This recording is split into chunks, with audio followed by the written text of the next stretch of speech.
The ninth speaker is Marama Carmichael Kishimoto. The speech title is You Are Beautiful. You are beautiful. Marama Carmichael Kishimoto.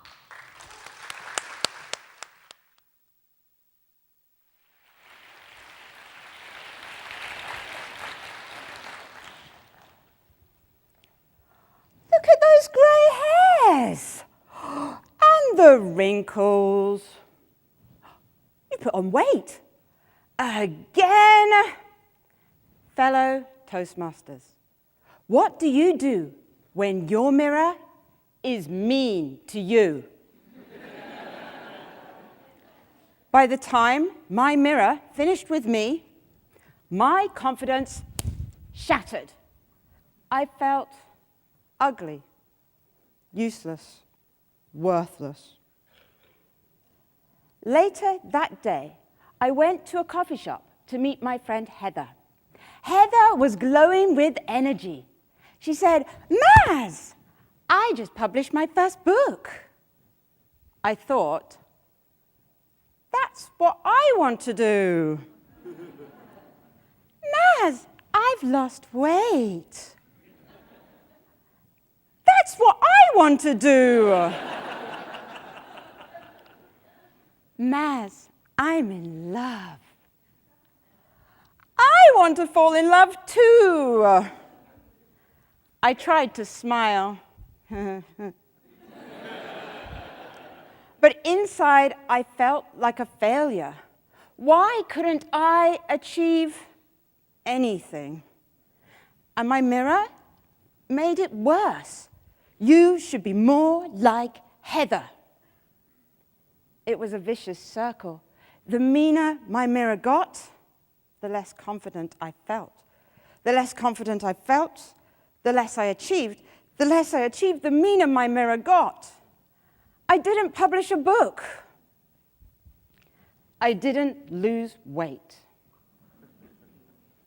But I did fall in love. I remember my first date with Takeshi. Black hair, beautiful smile, sexy accent. I told him, I have 7 wrinkles, 13 grey hairs, and I'm overweight. Do you think he asked me on a second date? Yes. I thought he was crazy. But we had a second date, and a third, and a fourth. And one day I said to him, "Why are you dating me?" He looked at me and said, "Because you're beautiful." Inside.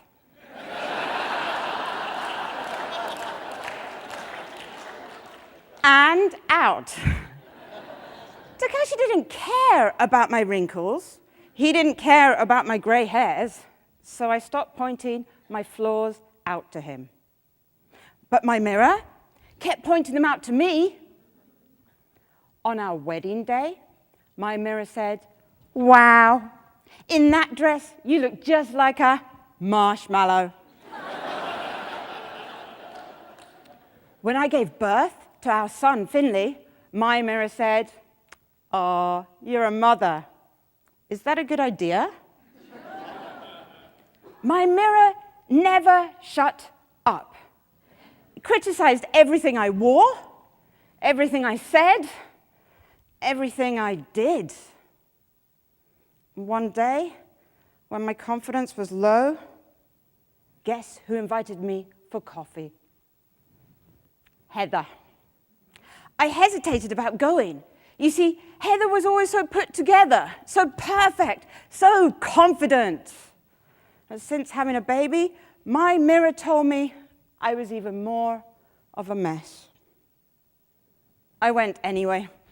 Heather, as usual, was glowing. She'd published a second book. She'd had 2 gorgeous little girls, and she still looked fabulous. I left, wishing I could be more like Heather. That night, my husband Takeshi said, Maz, come and see this. Our son Finley was playing in front of the big bathroom mirror. He was fascinated, playing with his mirror image as if it was his best friend. Seeing that, I hoped his mirror image would always be his best friend and would never knock his confidence like I'd let my mirror do to me. I told Takeshi, he's beautiful. And Takeshi looked at me and said, you're beautiful too, inside and out. His words made me feel better. Why was I so desperate to be like Heather when I was loved for being me? So the next time my mirror said, you've put on weight again, I told it, no matter what, you are beautiful, inside and out. And it felt great. From then on, every time I saw my mirror image, I told it something positive. And an interesting thing happened. The nicer I was to my mirror, the more confident I felt. The more confident I felt, the more I achieved. The more I achieved, the nicer my mirror got. Okay, so I didn't publish a book. Instead, I found a passion for public speaking. Okay, so I didn't lose any gray hairs. Instead, I dyed my hair purple.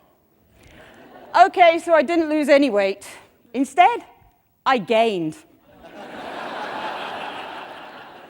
2 more children. Thanks to Takeshi and Finley, I learned to love myself, inside and out. How about you? What do you do when your mirror is mean to you?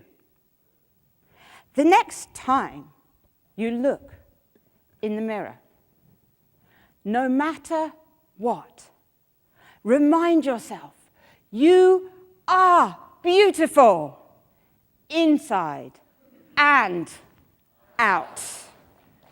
Contemplate.